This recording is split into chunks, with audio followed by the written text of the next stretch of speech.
Pada tanggal 11 Juli kemarin, Hagia Sophia di Turki telah diresmikan oleh Presiden Erdogan untuk berubah menjadi masjid. Setelah 85 tahun lamanya, ia berperan sebagai museum. Sementara umat Islam merayakan kemenangan dan mayoritas rakyat Turki melafazkan Alhamdulillah, komunitas internasional, tokoh-tokoh sekuler Turki, juga tokoh-tokoh Kristen populer, dan bahkan PBB, menyatakan bahwa mereka menyesali keputusan ini. Menurut mereka, Hagia Sophia harusnya tetap bertahan sebagai museum. Tapi kenapa? Apakah benar Hagia Sophia harusnya tetap menjadi museum? Apakah Erdogan telah melakukan sesuatu yang tidak adil? Untuk mencari tahu masalah ini, mari kita kilas balik ke sejarah Hagia Sophia.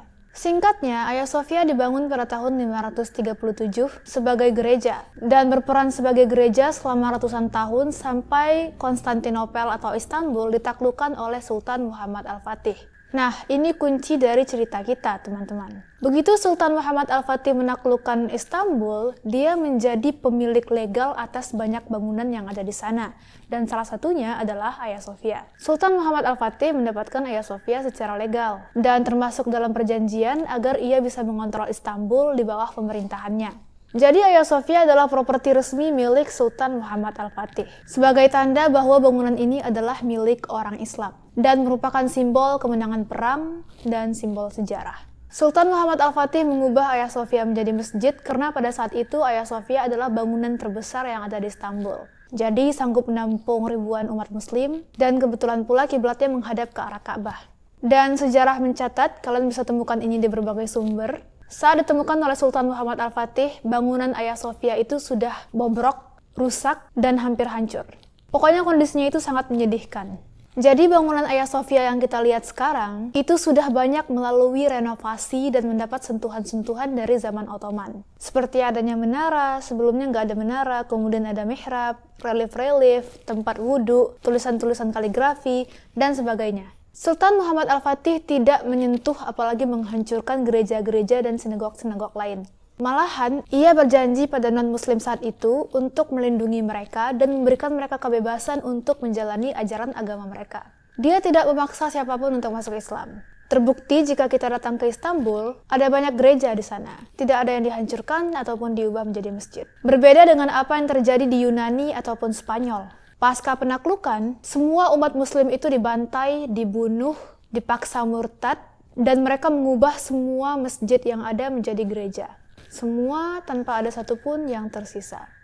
Dan kita bukan bicara soal masjid kecil-kecil. Jangan pernah lupa, yang terutama sekali adalah Masjid Besar Cordoba di Spanyol. Itu adalah simbol zaman keemasan Islam. Tapi sekarang udah berubah menjadi gereja katedral. Jadi jika kita gunakan premis yang sama, berarti umat muslim boleh dong protes karena masjid kita diubah jadi gereja di Spanyol ataupun Yunani. Jadi ya, Hagia Sophia ini bukan sekedar masjid, tapi adalah simbol penaklukan. Dan sekali lagi, Hagia Sophia adalah properti resmi kepemilikan Sultan Muhammad Al-Fatih yang ia dapatkan secara legal, secara adil, dan tanpa kekerasan. Tapi di tahun 1935, ketika Mustafa Kemal Atatürk menjabat sebagai presiden pertama Turki, dia menjadikan masjid ini menjadi museum. Nah, ketika menjadi museum, status terakhirnya adalah masjid. Setelah selama 600 tahun statusnya adalah masjid, bukan gereja. Setelah 600 tahun statusnya adalah simbol kemenangan umat Islam. Atatürk waktu itu mengubah masjid menjadi museum.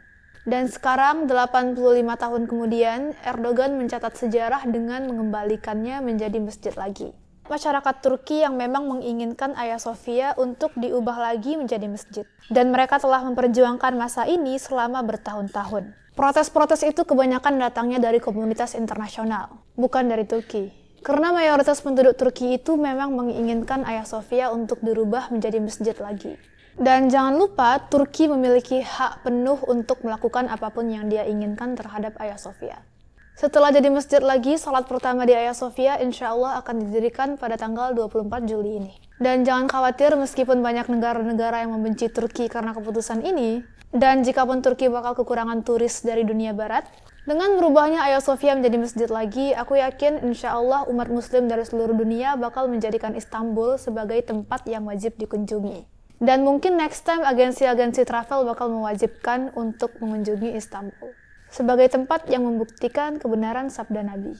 Kesimpulannya, Hagia Sophia adalah hak milik kita umat muslimin. Jangan merasa ini adalah keputusan yang tidak adil. Ini adalah warisan emas yang telah jatuh ke tangan yang sebenarnya. Dan ini bukan hanya kemenangan bagi Turki, tapi kemenangan bagi kita semua umat Islam. Dan by the way, karena sekarang statusnya bukan museum lagi, kalian, muslim ataupun non-muslim, bisa masuk gratis ke dalam Hagia Sophia dan bertemu dengan Gli, si kucing lucu penjaga Masjid Hagia Sophia. Yap, namanya udah masjid sekarang. Udah gitu aja, semoga bermanfaat. Assalamualaikum.